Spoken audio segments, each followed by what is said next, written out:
These 3mm black acrylic samples come in the xTool F1 sample material pack that's included with the laser cutting machine. In this beginner tutorial, I'm going to show you how to take them from these rectangles to these super cute earrings. Now, I did some testing to find the right cut and engrave settings, so I'm going to be sharing those as well. And you can download the free earring file if you want to make these yourself. If you're new to this channel, welcome to Laser Focus, where I discuss all things laser cutting and engraving. In this series, I'm working through all the materials that came in the sample pack that I got with my xTool F1 laser cutting machine, and I'm making a really simple beginner project using each one. If you want to see the full unpacking, I've got a link in the description for that video, and I also included a playlist link for the rest of the beginner project video series.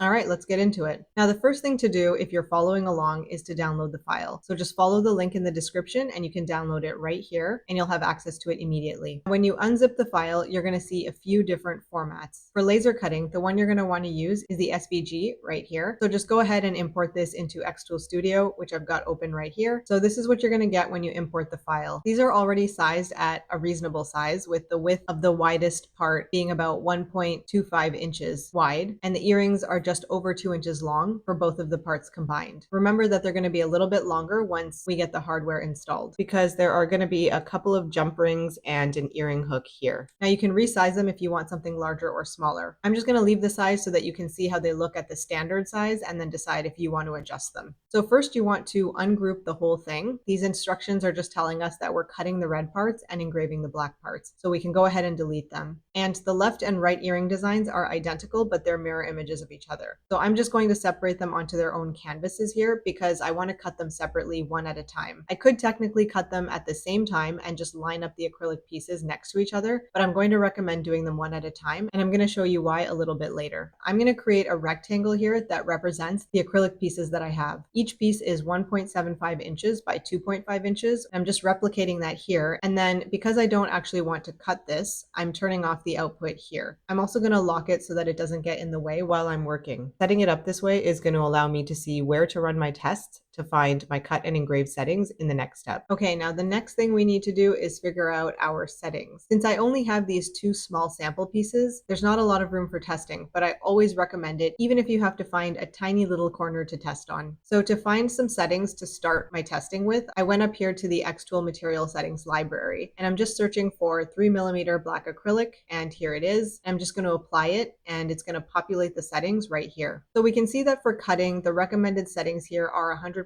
power and 3mm per second speed, but this ended up sticking a little bit when I actually tried it. So I also tested 2mm per second speed, and this seemed to work better. And so in the end, the cut settings that I landed on were 100% power, 2mm per second speed on the blue light laser, 1 pass. And by the way, when it came to removing the protective layer from the acrylic, I was struggling immensely because I have no fingernails. And then I tried this Gorilla Tape hack, and this stuff is incredible. If you lack long fingernails like I do, you should keep some of this stuff on hand at all times. It's great for removing masking and protective layers like this, apparently. Now for engraving, I did some research and was a lot less confident with the recommended settings in the material settings library, so I ended up testing a few things. First, I wanted to see the difference between the blue light and the IR lasers, and so here are the tests comparing those. These ones are the IR laser and these ones are the blue light laser. And the difference was so stark, I was definitely going to go with the IR laser as the obvious choice, so I didn't really need to test further. And the settings that I ended up using were 90% power, 200mm per second speed, 1 pass, 200 lines per centimeter bidirectional. Okay, and now we're ready to actually engrave and cut our earrings. I'm just going to place the piece in the center like this and make sure to adjust the focus. Mine was already set from all the testing before. Now, I had mentioned earlier that I was going to cut them one at a time, and this is so that I can place them directly in the center of the cutting area. This is because for the xTool F1, the laser beam originates from the center and then angles outwards using a mirror. And when you cut larger pieces or you cut away from the center, you're going to get more of an angle on your edges. And since these pieces are small, we can actually get a pretty straight cut if we work right in the center. So I'm just going to click frame here so that I can make adjustments to just make sure everything is properly placed. Okay, we're all set to cut. So I'm going to click process down here, and we can see that it's going to take 3 minutes and 19 seconds for this one earring. So I'm just clicking start here. And now I'm just putting on my safety glasses, and I'm going to pull this down and press start on the machine, and there it goes. Now I'm I'm gonna speed this up a little bit, but these are super quick to cut and engrave. And this earring is done. Let's take a quick look. Okay, this turned out pretty good. Now I'm gonna repeat the process for the second one. And here we have our second earring. Okay, let's take a closer look and get these assembled. But first, I'm just gonna give them a wipe with alcohol and a microfiber cloth. And this is gonna remove any dust and debris from them and just clean them up a bit. Okay, now it's time to assemble them. For assembly, you're gonna need 6 jump rings and 2 earring hooks and a couple of these needle nose pliers. The jump rings need to be about 6 millimeters. You can find these at dollar stores, craft stores like Michael's. They're pretty cheap and easy to find. These ones are just a cheap kit that I got on Amazon. Now you just want to open the jump rings by separating them sideways. Don't pull them apart this way, always go sideways. And now just put the pieces in, and before you close the jump rings, just do a check to make sure that you've got everything oriented properly. It's really easy to get mixed up and end up with one of the pieces backwards, which I've never done before. It's just something I've heard is possible. And then repeat for the second hole here. These are pretty small jump rings, so it is a little bit tricky. And now I'll add the jump ring up here for the hook. And there we go. This one's done. And now I'm just repeating the assembly for the second one. And here we've got our completed earrings. I think these turned out really nice. I was pleasantly surprised by the contrast between the engraved areas and the black acrylic. Also, fun fact, this earring design was inspired by a video that I saw from xTool where they showed similar earrings made, and I love the design so much, but they didn't give any information on where to find it or what settings to use or anything else. So these are my attempt at recreating something similar. And the nice thing about these is how nice they look given how little work actually went into them. You don't need fancy finishes or preparation for acrylic to look good. If you want more easy xTool F1 beginner projects, be sure to check out the playlist here.